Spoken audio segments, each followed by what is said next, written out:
The House Government Operations Committee for March 25th will come to order, please. Clerk, please call the roll. Representatives Bolso, Carr, Chisholm,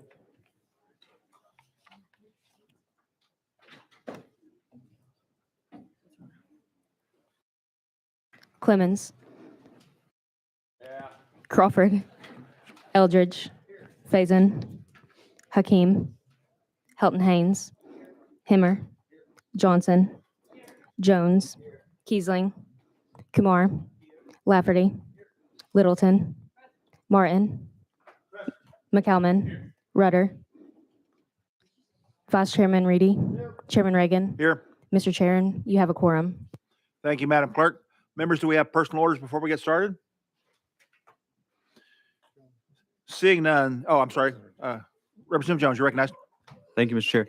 I just want to just recognize, it's been a year. A year ago, we were sitting in this Government Operations Committee when we got the news about the Covenant mass shooting. I just wanted to take a moment of silence to remember that day, to remember our continued need for action and to, just kind of pause and reflect on a year later, the continued pain and trauma in our community, continued need to act. So just a moment of silence.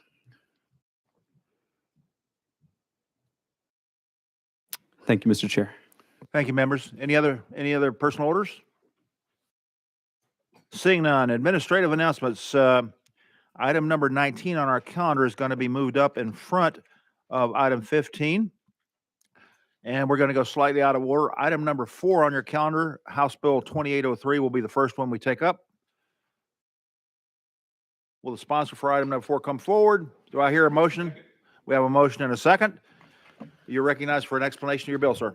Thank you, Mr. Chairman and committee. House Bill 2803 establishes the Tennessee Mint and Depository.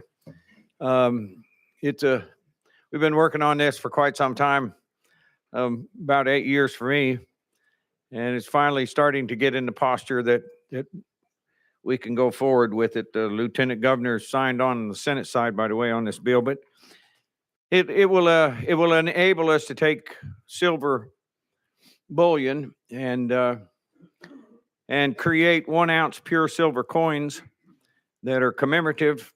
You can put Dolly Parton on one side or Davy Crockett on the other, and there's many markets to market this in, and it creates a revenue stream. And actually, somebody knows a whole lot more than I know about it. Mr. Schubert is here. If you'll indulge me and allow him to speak to the committee, Mr. Chairman. Yes, just a second here. Representative Martin, you're on the list. Do you wish to address him before the guest speaker or after? I was just going to ask, Mr. Chairman, if Bud Halsey could be minted on that as well as Dolly Parton. Yeah, we want to sell these. All right, as requested, we're out of order. Mr. Mike Schubert, come forward, please, and Mr. Chuck Lane, please take a seat. Make sure your microphone is on. You'll see a little red light in it, and pull it close to you.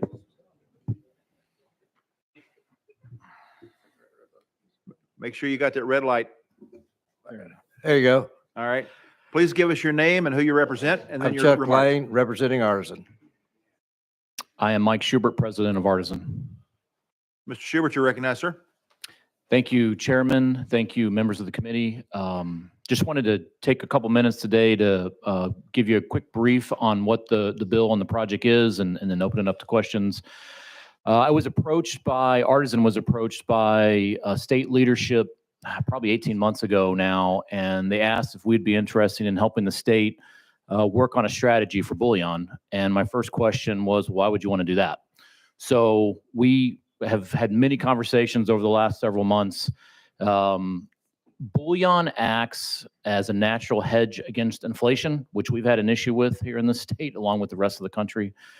It is an excellent store of wealth, and as the team that's been helping me investigate this and come up with a strategy, there's lots of ways to make money off this. In fact, Artisan has been around since 1880. When the Ball brothers needed a soft metal to seal their jars, they built a zinc plant, one in New Jersey and then one in Muncie, Indiana. And then those were consolidated into Greenville in 1970. So that's where the artisan legacy comes from. We worked on the U.S. penny in 1982, and by 1998, we were the sole provider of the penny to the United States government. When the U.S. Mint visited us last September and the new deputy CFO, I was sitting across the table from her, and she said, I told her that we were working on a project that potentially involved bullion. If that worked out, could we work with the U.S. government? And she said, we would love to buy bullion from the state of Tennessee and from Artisan. So I think there's a lot of opportunity here. The bill 2803 in the House, and I think the companion bill is 2735 in the Senate. Those bills basically work together to give the state the authority to make and to hold precious metals. Is that it, sir? Yes. Okay. Mr. Lane, you have anything you'd like to add? Just here to help. Members, we have questions. Chairman Clemens, you're recognized. Thank you, Mr. Chairman. I get a little nervous when I start thinking about states making their own money. Did Artisan approach the state government, or did the state government approach Artisan? The state government approached Artisan. How much money does Artisan make per coin? So Artisan does not make money because money is under the strict purview of generally the federal government, right? So we make coin blanks today, and then they are sent to a mint, and the mint puts the final images on it. So we don't put Abraham Lincoln's face on, or the shield on the penny. That's done in Denver and Philadelphia. So this would be a little unique in that a state would have its own mint. When you think about how much money you make off of a coin, that idea is called seigniorage, and ideally it costs you less to make something than it's worth. And we make anywhere from, on some coins, we'll make 30%. On some coins, we'll make less than 10%. Bullion in general is not a super profitable venture. And if you go to like the Royal Canadian Mint or the Royal Australian Mint and pull up one of their annual reports, you can see what they make. And the U.S. government's got one too. You generally make between 2 to 4 to 6% on bullion. What makes it potentially a good idea is the volume. So on one coin, on a $25 to $30 coin, if you're making $1 or $2 per coin, that adds up. For instance, the U.S. Mint does on average 25 million Silver Eagles a year. So if you had some fraction of that, it quickly starts to pay for itself. Follow up, sir. Yeah, thank you, Mr. Chairman. And I understand it might pay for itself to the government, but I assume Artisan doesn't work for free. I guess that's what I'm trying to get at. No, we do not. And so how do you make your money if you don't get paid So, for the coin? so typically what we do is we get paid a conversion fee. So there's a manufacturing fee that goes from the raw state to whatever the final state that we deliver it in. And then generally most of our contracts that pay attention to metal prices, those are passed through. So whatever the bullion metal, whatever the premium is or delivery fee, those are passed through. And then my organization generally just will charge some fee for conversion, and we'll make our profit on that, just the conversion piece, not on the pass through of the metal. Follow up, sir. Yeah, are there any other companies that perform these services, or do you have any competitors? Yeah, You're recognized, sir. there is one in Germany. There's one in Spain. There are some foreign mints, Canada, England, Finland's basically done. So there's a few around the world to do it. Artisan is, by next year, we will have made more coin blanks than anybody in the history of the world. So we've got a decent resume in how to do this and how to do it well. Thank you, Mr. Chairman. Representative Johnson, you're recognized. Thank you, Mr. Chairman. How many states have their own mint? You're recognized, sir. 0. Follow up. Okay. And the fiscal note on this is 1.6 million, correct? You're recognized, sir. I believe that's correct. Yes, ma'am. Thank Follow you. up. Representative Kumar, you're recognized. Thank you, Mr. Chairman. Just curious, first of all, why silver and not gold or platinum? You're recognized, sir.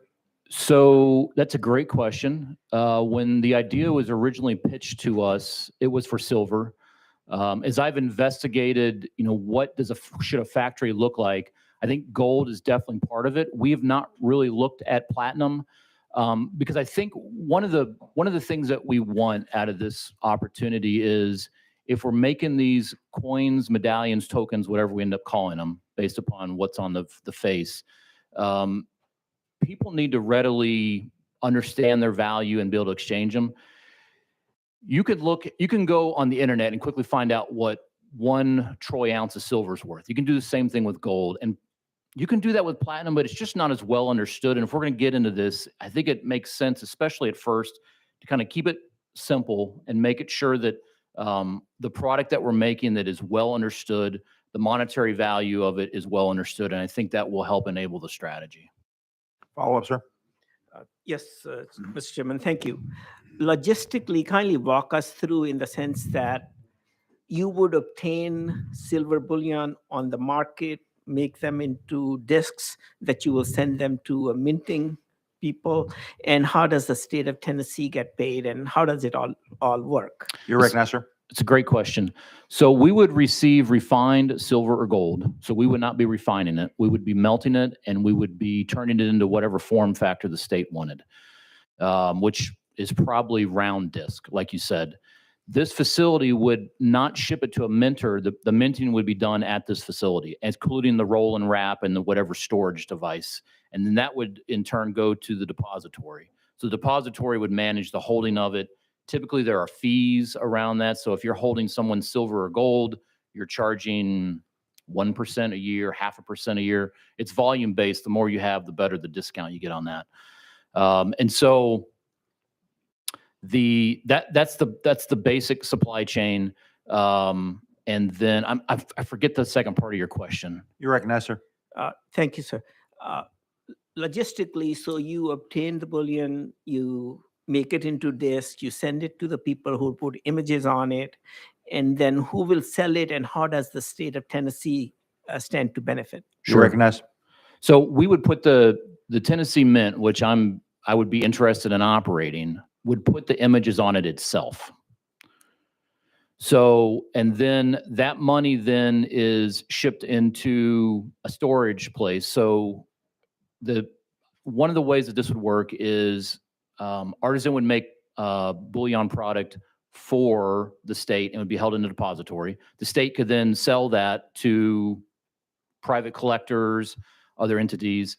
Additionally, the state of Tennessee has been approached by at least 4 other states that are very interested. So in that case, the state would contract with whoever the eligible entity is, which is the language in the bill. That person would, or that organization would then make them at the per the state of Tennessee for Alabama, for Missouri. There's also the holding fees of wherever it's made. Artisan especially, we've sold coins internationally to about 25 other countries. So there's an opportunity to sell this around the world. There's a lot of small countries in the Caribbean, Latin America, which we visit that don't have their own mint. And so having a state mint then would enable the state of Tennessee to sell to those other countries. Thank you. Thank you, Mr. Chairman. Any other questions? Representative Chisholm, you're recognized. Thank you, Mr. Chairman. How many countries do you currently have contracts with, or how many countries are you aware of that could supply these precious metals? You're recognized. So those are 2 questions. So to the first, we have contracts currently running with 2 other countries. Artisan does, and we'll have at least 1 more by the end of the year.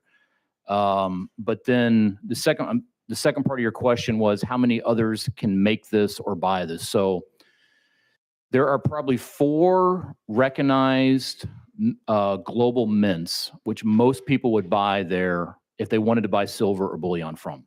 There are a number of private mints too. So you can go, there's a company in Florida which mostly does product for like the NFL and for the NBA. There's a company in Las Vegas that does this too.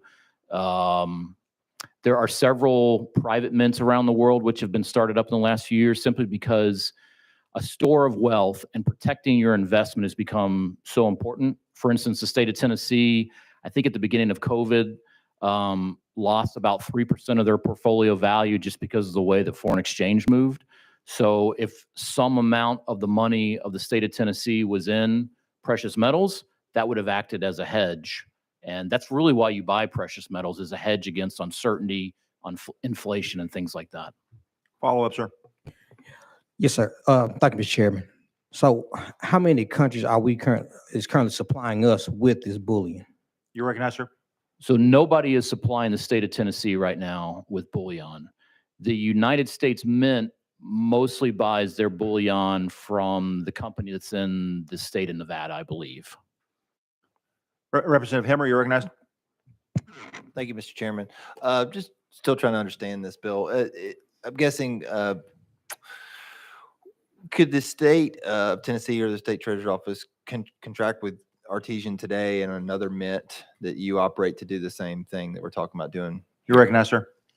Yes, and that was one of my initial thoughts would it make more sense for the state of Tennessee to build their own mint and have a Tennessee mint? Or would, it make more sense for the state to consider buying from an organization that already exists? I believe the desire of state leadership was to be able to control the technology and control the ability to make this. As I said earlier, there are no other states that do this, so this would be a first, and that would make Tennessee very unique. For instance, Texas has a depository, but they do not have a mint. So when you think about who would be interested in buying from the state of Tennessee, I think Tennessee would by far get first right of refusal from any sister state that would be interested, as opposed to buying from a private organization or another country. Follow up. Guess question for you, Mr. Chairman. Is it okay to, or do we have anybody from the state treasurer's office here to speak on this? They're the only ones that are on my list, sir. Representative Jones, you recognize? Thank you, Mr. Chair. The U.S. Constitution, Article 1, Section 8 of the Constitution specifically gives Congress power to coin money and regulate the value of both U.S. and foreign coins and regulate interstate commerce. It does not allow individual states to coin their own currency. Is that a reason why we haven't seen any other state do this? Is because this is it doesn't seem in line with our Constitution? You recognize, sir? So I think that is a big piece of it, Representative Jones. I think also there's a couple things. The U.S. Constitution does give states the ability to make money based on silver and gold. So it's kind of a very unwell-known stipulation in the Constitution. No state has taken advantage of that.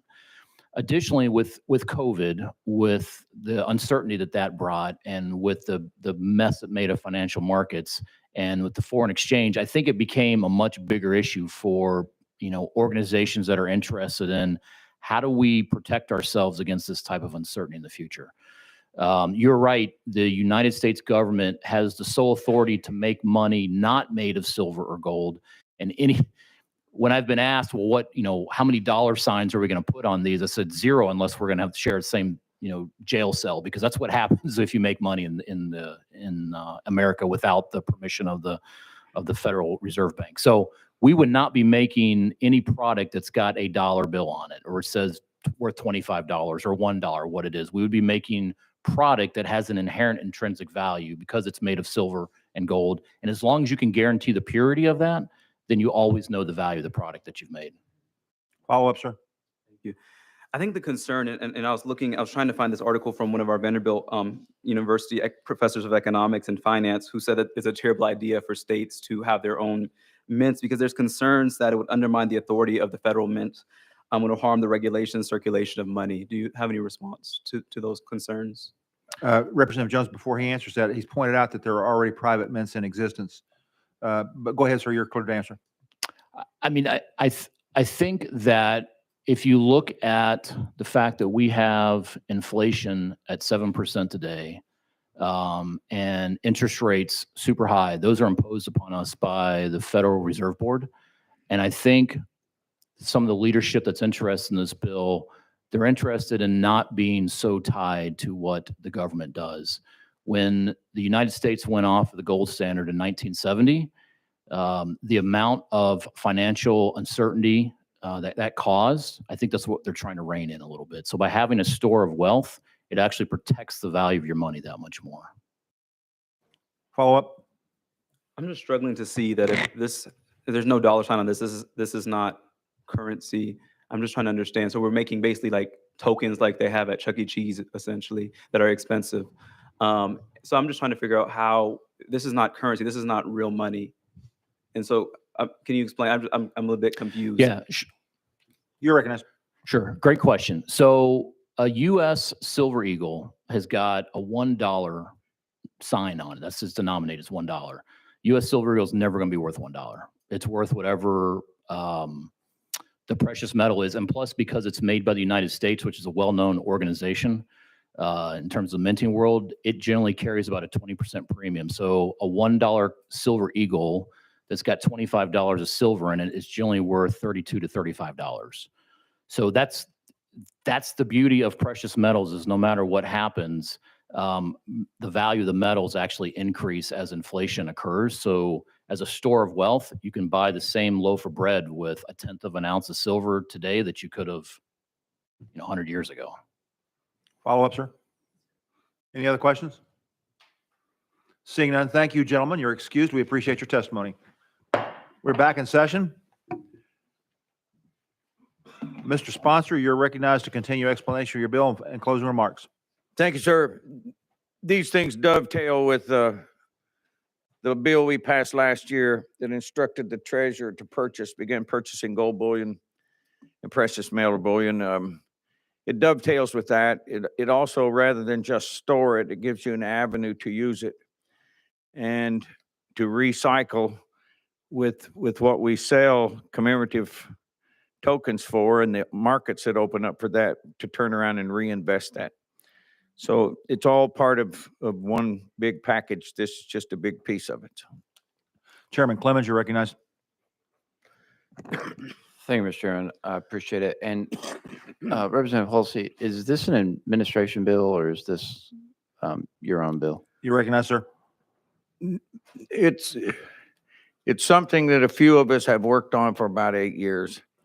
But there is, the treasurer has written a great deal of the portion of one of the amendments on here. The lieutenant governor's been in on this. The speaker has too. We've had meetings for a year and a half over this. Okay. Follow up, sir? Yes, sir, Mr. Chairman. I have some concerns about the legislation, and I certainly can understand the state wanting to purchase it and sit on it for economic stability and financial stability of the state of Tennessee. But the minting part of it and distribution, and essentially creating our own currency, even though we don't define it as that to avoid the Constitution, the value there, it seems to be we're looking to return to the silver standard or the gold standard, and that's somewhat concerning to me. So I apologize. I'm just failing to see kind of the aim here beyond the state sitting on the value of these metals and as opposed to selling them. So thank you, Mr. Chairman. Any comments, sir? Oh, you are correct on the biggest portion of this is a hedge. And I think that's the wise side of it. You probably know this more than I know. Over the past 3 years, we lost, I think, close to $9 billion out of TCRS fund. I think it's slowly coming back. But had we had gold bullion or precious metal bullion, it would have been a hedge at least for $3 billion of that. And so that is the big overarching purpose of it. Representative Jones, you're recognized. Thank you, Mr. Chair. To Representative Halsey, we have a company here, a private company, Artisan, who you all contacted about contracting possibly for a mint here in Tennessee. Is it your intention to have a no-bid contract with this one company, or were you going to talk to other companies, or did you already have an idea and deal in mind for a no-bid contract with this company in particular, since this is who you brought before us today? You recognize, No, sir? thanks for the question. No, it will go out on a bid process. I can't imagine anybody being able to outmaneuver this company. That's not in a bad word to use at all, but they've been in the business for a long time. They're also in this state, in the state of Tennessee, and I don't think there's anybody that can actually touch them, but it will go out for a bid. Follow up.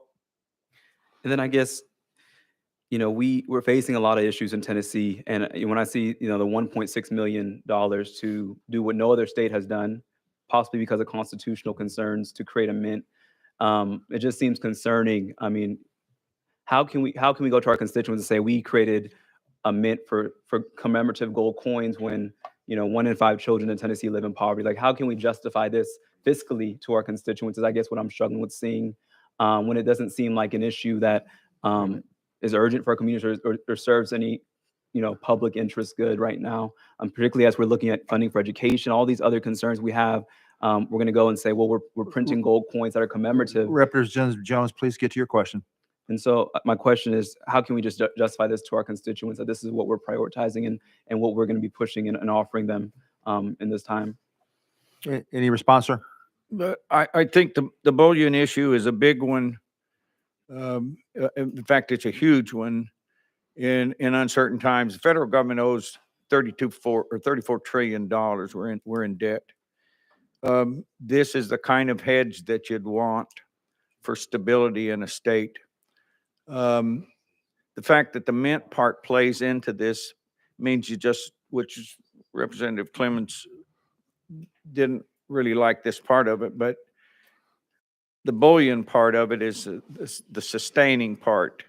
The mint part is a mechanism to use that rather than just have it set. Chairman Carr, you recognized. Move previous question. We have a motion for previous question. I'll hear a second. We have a motion and a second. Any discussion on the motion? Any objections? Seeing none, we are voting on sending House Bill 2803 to Finance, Ways and Means. All in favor indicate by saying aye. Aye. All opposed, nay. No. Ayes have it. If you wish to be recorded as a nay, see the clerk. Thank you, Chairman and Thank committee. you. Members, we're back in our regular order now. Item number 1, House Bill 1890. We have a motion and a second. Mr. Sponsor, you're recognized on the bill. Thank you, Mr. Chairman. Do we need to address the amendment that's on the bill? It's traveling with the bill. Okay, just want to make sure. Okay, thank you for that. This legislation creates the Tennessee Farmland Preservation Fund to protect one of our state's most vital economic contributors, and that would be agriculture. Currently, Tennessee is ranked 3rd in the nation for land loss to non-agricultural development. To prevent future loss and to help support our farmers, the Farmland Preservation Fund would allow agricultural landowners to place their land into an agriculture easement by entering into an agreement with the Department of Agriculture that states that their land will only be used for agriculture and agriculture-related development. In return, the farmer would receive a cash payment for the length that the land was in this easement. And with that. Thank you, Mr. Sponsor. You've heard an explanation of the bill. Representative Jones, you're recognized. Thank you, Mr. Chair, and to my colleague, thank you for coming before you, Chairman of Ag Sub. It's been an honor to serve on Agriculture Committee. I support the idea of protecting farmland. I think it's a good idea, but I did get some emails from farmers in our state who are concerned with the amended version of this bill. Their concern is that, if I can read it to you, is that the watered down language, especially the opt-out option. Representative Jones, we have a rule against reading. If you wish to summarize in your own words, please do so. We have a rule against reading? Yes, if you wish to have something read, you may get the clerk to read it, or you may get the parliamentarian to read it. Otherwise, please summarize. Okay, we're against literacy. You hear that, Representative White? Representative Jones? Summarizing it, Representative, is that there's some concern that with the watered down language of the amendment, especially the opt-out option upon death and the short term of the easements, poor administration can mean that this program would simply use taxpayer money to line the pockets of those who are already, large, wealthy landowners. Is there anything in this that will ensure that this is going to like small farms, family farms, and to kind of ease some of those concerns that some folks expressed? You're recognized, Mr. Sponsor. Thank you, Mr. Chairman. I do not think that the language is watered down. I actually think we've done a better job of actually building the box to make sure that this actual fund does what it's was set out to accomplish. As far as the small farms, 98% of the farms in Tennessee are owned by individuals, or they're small family farms. So yeah, there's a lot of farms out there. What was the other part of your question? You're recognized, sir. Thank you. Just the removal of the opt-out option upon death and the shortened term of the easements. I think that was brought up in Agriculture Committee, that these were some of the amendments made. Mr. Sponsor, you're recognized. Thank you, Mr. Chairman. Now, I believe it's 15 years. It has to be 15 years or longer, and that depends upon the individual and the contract that they sign with the Department of Agriculture. When the rules are made, that individual will be able to go into a longer contract if they so wish. But I think it has to be a minimum of 15 years. So that would just be up to that individual and the contract that they were to make. Last follow-up, sir. Can you just explain why those, what are why did we add these amendments to the original bill? Those type of amendments to the committee? Why were these provisions added? You recognize, sir. Thank you, Mr. Chairman. Through the committee process, we had Representative Travis that brought up some concerns, and Representative Halsey was on the committee that brought up when we were going through that. You were on that committee as well, and we had some concerns that were brought forth, and we worked within the time frame that we had to make sure that everybody on the committee felt that we were in a good place. And I believe we got I believe it was a unanimous vote out of that committee. You may have been the only one that didn't vote for it, but that was the process, the legislative process. We take this idea, and we bring them together and have a good bill at the end. Chairman Clemens, you recognize. Thank you, Mr. Chairman. I appreciate it. And I think I appreciate the spirit of the legislation. Representative, I grew up on a family farm, and I would have loved to do anything I could to actually still have it and enjoy it today. But unfortunately, I don't have it. And so I appreciate the intent of this legislation. My question is, walk me through, if I still have my family farm, how would I use this? How would this work? And you don't need to go into detail. I just want a general overview. You recognize, Mr. Sponsor. Thank you, Mr. Chairman. And the way I envision it, the Department of Agriculture will promulgate the rules. Then they'll promulgate the rules. And if your farm meets the criteria once the rules are promulgated, you'll go to the Department of Ag and say, all right, I would like to put my farm in this easement. Then at that point, you put the farm in that easement, and it would be for whatever term you may want, whether it's 15 years or 30 years. And you'll receive a cash payment because you'd put that easement on that farm, and instead of selling it to a Walmart or a Lowe's or a building houses on it, therefore it would continue to produce a food source. And then to offset the lost income you would have gotten if you'd have sold it to a commercial developer. That's what the goal is here. I hope that makes real quick sense. Yeah, thank you. And I assume you've got to use it for the stated purpose, stated in the easement for agriculture purposes or food production predominantly. I'm going to assume that's the requirement in there to be able to benefit from this. And so there's protections in there to make sure that it is going to be used for those agriculture purposes. Follow up, sir. Thank you, Mr. Chairman. Section 1, subsection D, I believe it's subsection E1. It explains what the easement is required pursuant to the state law not to restrict agriculture as defined in the 3 different sections agriculture is referred to in state code. Any further questions? Okay. Not at this time, Mr. Chairman. Thank you. Representative Reedy, you recognize. Thank you, Mr. Chairman. Call the question on the bill. Question's been called. Any objection? Seeing none, we'll be voting on sending House Bill 1890 to Finance, Ways and Means. All in favor indicate by saying aye. All opposed, nay. No. Ayes have it. If you wish to be recorded as a no, see the clerk. Thank you, Mr. Sponsor. Next on the agenda, House Bill 2178. We have a motion and a second. Chairman White, you are recognized, sir. Thank you, Chairman and committee. Members, what this bill has to do, this is a workforce readiness grant bill. What I've noticed over the years in education is, we do a great job in the state of Tennessee funding degree programs, our Tennessee Promise, Tennessee Reconnect, Hope Scholarships. But now with the demand on our workforce, there's a lot of jobs out there that don't need a 1-year, 2-year, 4-year degree. We need to get people in and out into a credentialed program, such as there are 8 and 14-week programs in cybersecurity, coding, truck driving, linemen, all these things that we can get people, and they go in, get a credential, and go out and get a job, especially in coding. You come out and make about $45,000, $50,000 a year, and then move on. So what this bill is, it provides grants to qualified students who are enrolled in qualified technical schools, which offers workforce programs for high demand fields, and obtain a credential that you can get in 8 to 14 weeks. And we also had an amendment earlier where the TBR system asked to be included into this, besides just qualified institutions outside of our state institutions. And that's the gist of the bill, provide for a workforce development. And by the way, the program is being administered by the Department of Labor and Workforce Development Board, which they will come back before y'all with the rules. Members, you've heard an explanation of the bill. Do we have questions to sponsor? Seeing none. If there's no objection, we're voting on sending House Bill 2178 to Finance, Ways and Means. All in favor indicate by saying aye. All opposed, nay. Ayes have it. Moves out to Finance, Ways and Means. House Bill number 2242. We have a motion and a second. You're also recognized on that one, sir.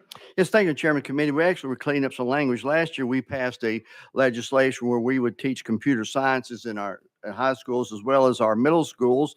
And once the bill passed last year, there was a little discrepancy between the state Board of Education and the Department of Education as to exactly what do we mean. What we are asking for is that in middle school in grades 5, 6, 7, and 8, that there would be, the school would offer computer sciences in one of those grade levels, either 5th or 6th or 7th or 8th. The language was kind of confusing, they said, and they thought it could mean that you had to offer every one of those 4 years, 5th grade, 6th year, and the school's call says we don't have that many computer science teachers and everything. So we clarified the language. What the intent was that in middle school, you would offer computer science in either one of those 4 years, 5th, 6th, 7th, or 8th, and that's clarifying the language. Members, you've heard an explanation. Do we have questions? Seeing none, without objection, we're voting on sending House Bill 2242 to calendar and rules. All in favor indicate by saying aye. All opposed, nay. Ayes have it. Moves out to calendar and rules. Thank you, Chairman Committee. Members, item 4 is already taken care of. Moving to item number 5, House Bill 1011. We have a motion and a second. Representative Haston, you're recognized. Thank you, Mr. Chairman. TDEC currently has grants which come from their local parks and recreation fund. These grants can be used to improve and develop recreation facilities. These grants are usually a 50-50 state-local match. This bill would allow distressed counties to apply for these grants with a 90-10 state-local match. With that, I'll be glad to answer any questions.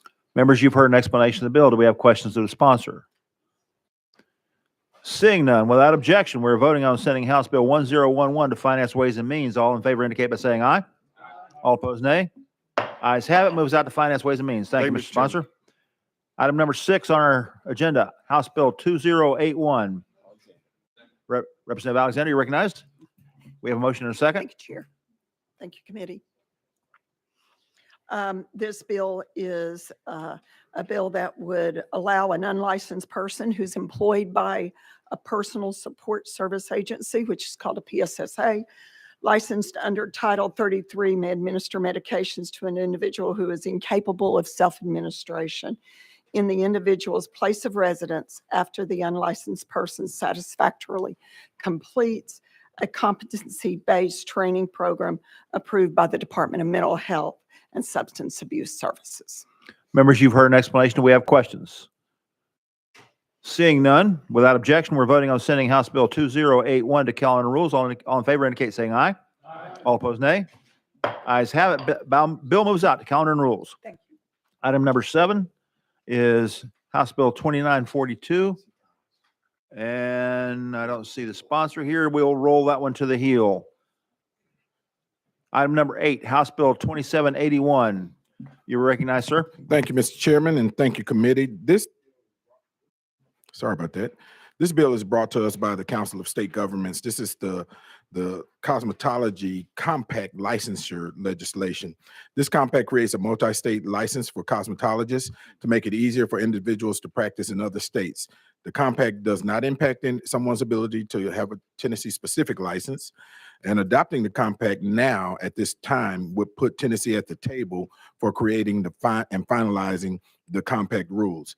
In addition to this, to the cosmetology licensure compact, this amendment does three things to decrease regulatory burdens in cosmetology and barbering industry. It removes inconsistent educational requirements for cosmetology and barbering students. It removes continuous consecutive requirements for years of experience as cosmetologists, barber practitioners for them to become an instructor, and it removes mandatory penalty fee for master barbers to reinstate expired license to align with the cosmetology statute that already exists. Currently, barber schools have an exemption to the age requirement for public and vocational schools. This amendment also adds that same exemption for cosmetology courses offered in our public schools and vocational schools. We have a motion. Do I hear a second? We have a motion and a second. You've heard the explanations. Any question of the sponsor? Question has been called. Any objection? Seeing none, we are voting on sending House Bill 2781 to Finance, Ways, and Means. All in favor indicate by saying aye. All opposed, nay. Ayes have it. Moves out to Finance, Ways, and Means. Thank you, Mr. Chair, and thank you, committee. Item number 9 on our agenda, House Bill 2405. Representative Freeman, you're recognized. We have a motion. I hear second. We have a motion and a second, sir. You clear for your explanation. Thank you, sir. So this bill creates a social work compact, which is an interstate occupational licensure compact. And with that, I stand ready to answer any questions. Members, you've heard an explanation. Do we have any questions of the sponsor? Seeing none, without objection, we'll be voting on sending House Bill 2405 to Finance, Ways and Means. All in favor indicate by saying aye. All opposed, nay. Ayes have it. Bill moves out to Finance, Ways and Means. Thank you, Chairman and Committee. Item number 10, House Bill 1969 by Representative Jernigan. We have a motion and a second. You're recognized, sir.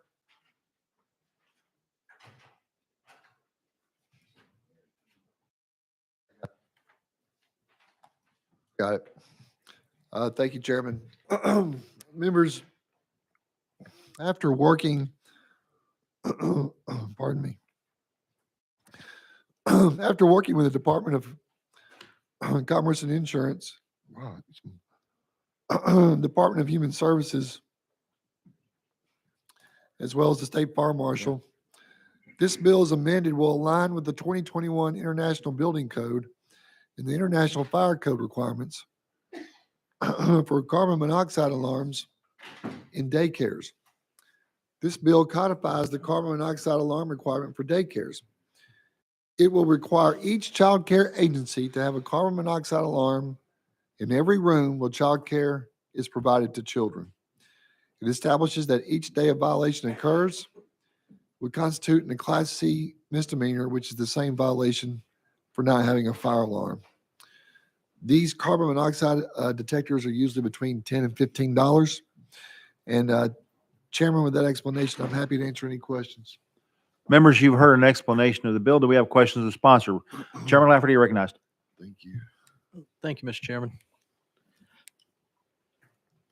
It's got me.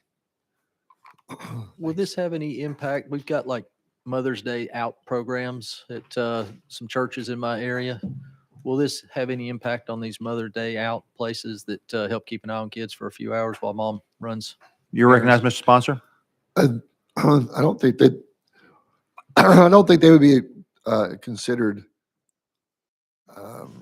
a daycare center that's licensed. Any daycare that provides 5 or more children who are not related to the primary caregiver for 3 or 4 more hours a day. So I wouldn't think that 3 or 4 hours at a church is a licensed daycare. Okay. Follow up, sir. And then I'm aware too of some people that operate, and I believe the number's under 5. I'm aware of some people that have taken in kids 2, 3 at a time for a day. Like maybe, mom's got a couple of kids. She's got friends at work. She keeps an eye on their kids for the day. Right. Would they be affected by this? You recognize, sir? No, sir. It's just licensed for 5 or more children. Okay. Licensed daycares. All right. Thank you, Chairman. Any other questions for our sponsor? The question on the bill has been called. Without objection, we're voting on sending House Bill 2405 to Finance, Ways and Means. All in favor indicate by saying aye. All opposed, nay. Ayes have it. Bill moves out to Finance, Ways and Means. That was, I'm sorry, I was stair chance correct. This is House Bill 1969 moves out to Calendar and Rules. Thank you, sir. Thank you. Gosh, Thank you. Boy, that scared me. Sorry about that. Let's see. I think the correct motion is the chair wishes to reconsider our motion. I have a motion. Motion for reconsideration accepted. We're reconsidering our actions. We're now voting to send House Bill 1969 to Calendar and Rules. All in favor indicate by saying aye. Aye. All opposed, nay. Ayes have it. Moves out. Thank you. Item number 11. Chairman Clemens, you're recognized on House Bill 2175. Thank you, Mr. Chairman and Committee. This bill would create the Student Pedestrian Protection Grant Program within the Department of Transportation. This would be intended to address the lack of sidewalks in and around our public schools across the state of Tennessee. The funds would be appropriated by the General Assembly. Local governments would be required to apply to the grant program and put up matching funds for that purpose. This, of course, would build, develop, and repair sidewalks around our public schools. Thank you, Mr. Chairman. I appreciate Members, your you've heard an explanation. Do we have questions of the sponsor?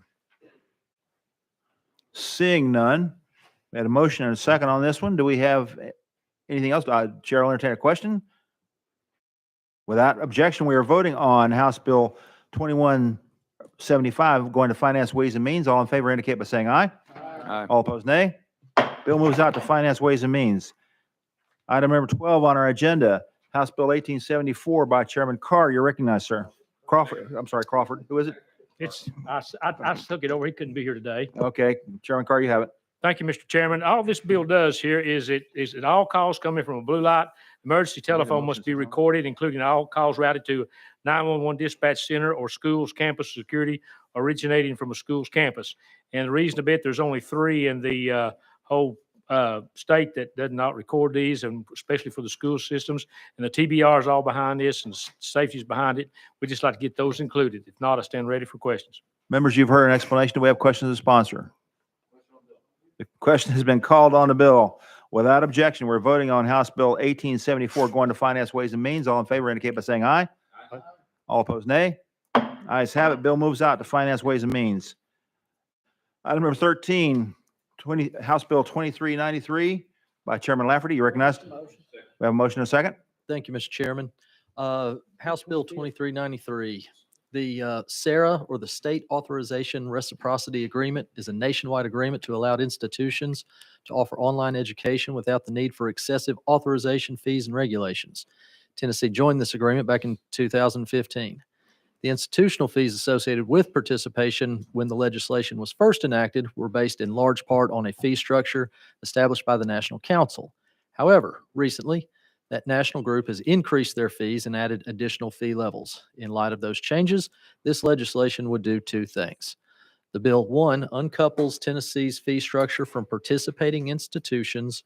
From that, the National Council fee structure. Tennessee's fees will strictly be tied to the cost of administering the program and should not be increased or modified simply because changes were made at the national level. And 2, during the original implementation, institutions were required to submit their rate fees and applications for renewal annually on the date of their original application. This complicates the end-of-year fiscal reconciliation, so this bill will now consolidate that renewal application and fee deadline to October 1 of each year. And I'll take any questions. Members, you've heard an explanation of the bill. Do we have questions of the sponsor? The question has been called on the bill. Without objection, we're voting on House Bill 2393 going to Finance, Ways and Means. All in favor indicate by saying aye. Aye. All opposed, nay. Ayes have it. Bill moves out to Finance, Ways and Means. Thank you, Chair. We're now on item number 14 by Vice Chair Reedy. You're recognized, sir. We have a motion and a second. Thank you, Mr. Chairman. Members, on this bill, the date that it goes into effect will be January 1, 2025. And because of government operations, it's giving rulemaking authority to the Commissioner of Agriculture to roll out this enforcement on foreign property ownership. And with that, I am ready to answer any question that anybody might have on this piece of legislation.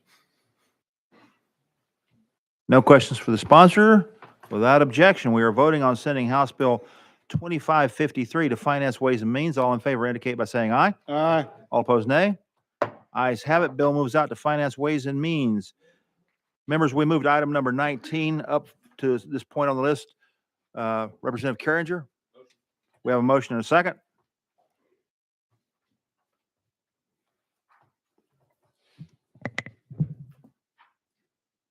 You recognize, madam? Thank you, Chairman and Committee. House Bill 2358 is really a great bill. Was brought to me by Tennessee Oncology, which is the largest oncology provider in Tennessee, and was brought to help reduce the amount of drug waste that providers currently face in providing care to oncology and hematology patients.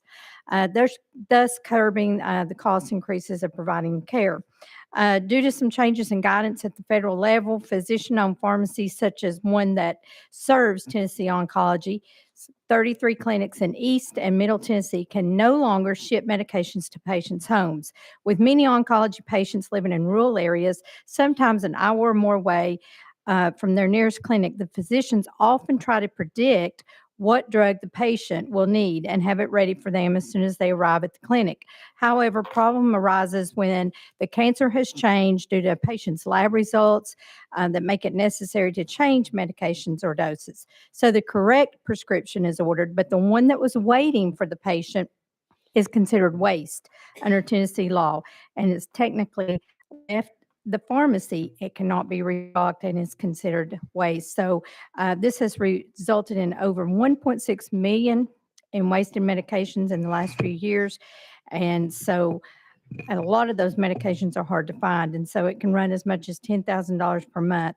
So with that, I want to thank with this amended bill that the Board of Pharmacy and Tennessee Oncology Boards have worked closely together to bring this great bill to make it to where the physicians can have cabinets to store these medications when they find out that they can no longer use them, and use them for the future when there is a patient that can use this drug. So with that, I will stand for questions.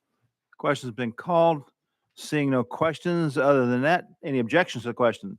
Seeing none, we're voting on sending House Bill 2356 to Finance, Ways and Means. All in favor indicate by saying aye. Aye. All opposed, nay. Ayes have it. Bill moves out to Finance, Ways and Means. Thank you. House Bill, item number 15, House Bill 1661 is off notice. I'll pass the gavel to the Vice Chair. Thank you, Mr. Chairman. Item number 16, House Bill 2346. Can I get a motion and a second? Chairman Reagan, you are recognized on your bill. Thank you, Mr. Chair.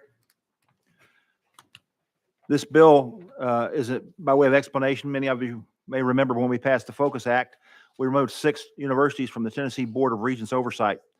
The creation of these locally governed institutions did not anticipate the possibility of a University of Board of Trustees dissolution.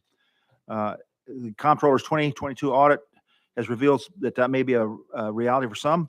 Therefore, to correct the problem that we did not anticipate when we created the Focus Act, this bill is essentially creating a backup, if you will, a stopgap where the Tennessee Higher Education Commission can take over the temporary governance of a university board of trustees vacancy. With that with that explanation, I stand ready to answer questions. Thank you, Mr. Chairman. First on my list, Representative Jones. Thank you, Mr. Chair. My concern with this bill is that it's about this continuation of a hostile takeover. It would allow new rule creations and new governance guidelines, would prevent next board from acting with autonomy or in the best interest of the students. And really, though the sponsor did not say this explicitly, this is about targeting TSU, our state's only publicly run historically Black college and university. And so my concerns are, this is about dissolving a board, targeting a specific school.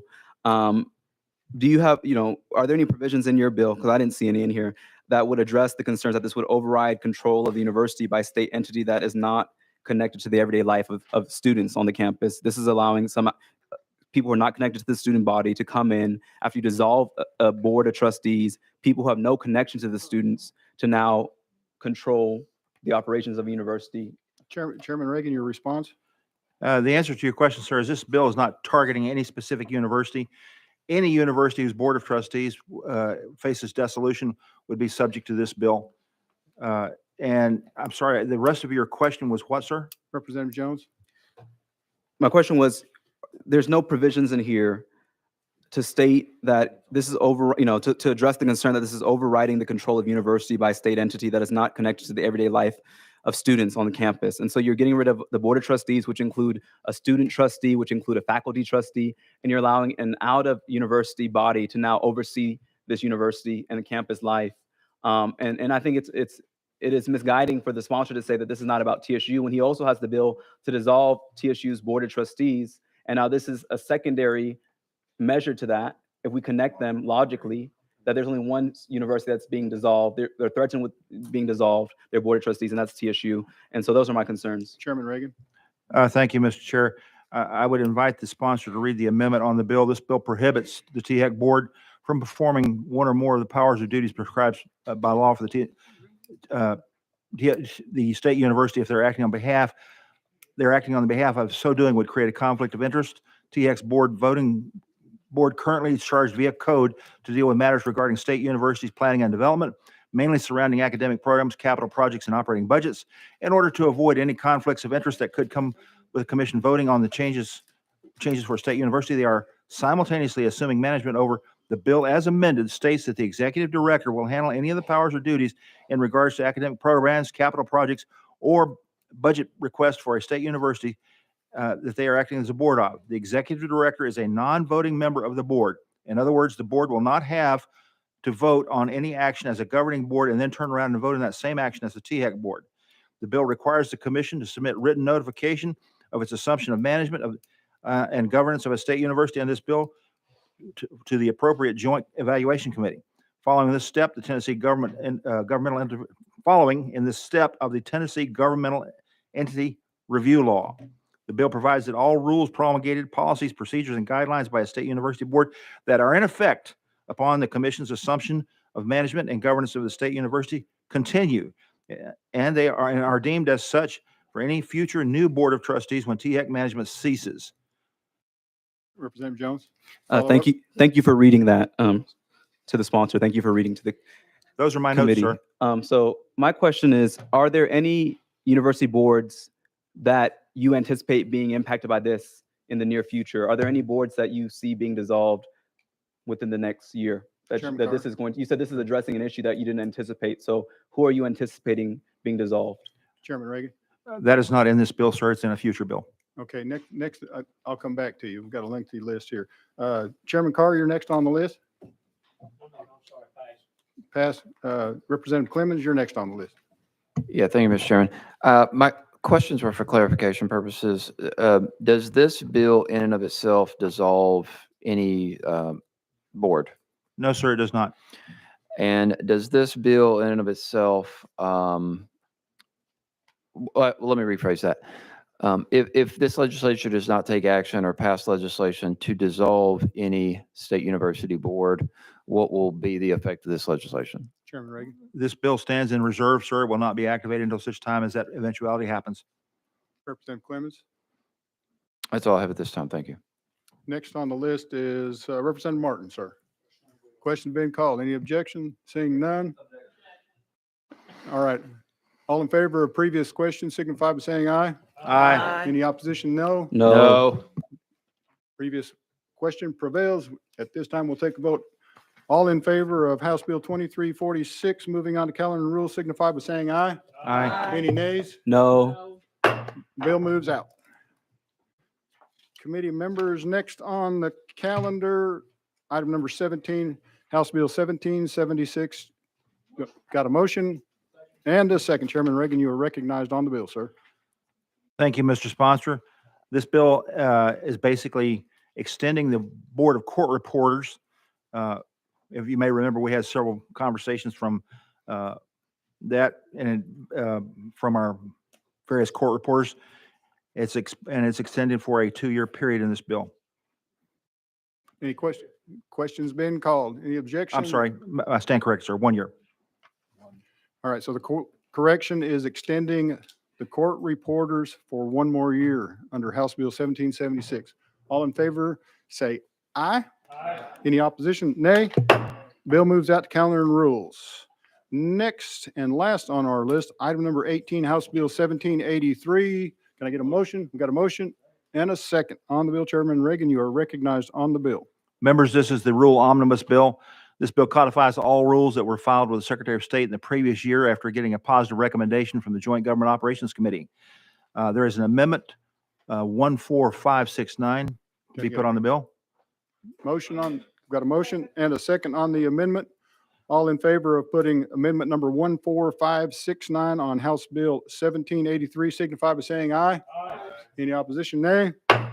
Chairman Reagan, you are recognized on the bill as amended. Thank you. The amendment deletes 2 portions of the rule from the Board of Pharmacy relative to sterile product preparation and compounding. You will recall that last month we bifurcated the rule from the Board of Pharmacy and gave that portion of the rule a negative recommendation.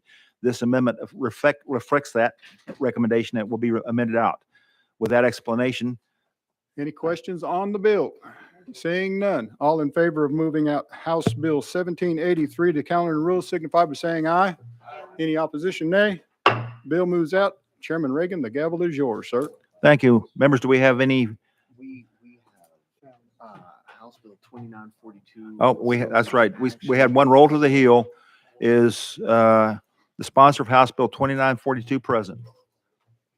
Okay. Do I hear a motion to roll it a week? We have a motion and a second to roll it a week. It is rolled 1 week. Any further business come before the committee?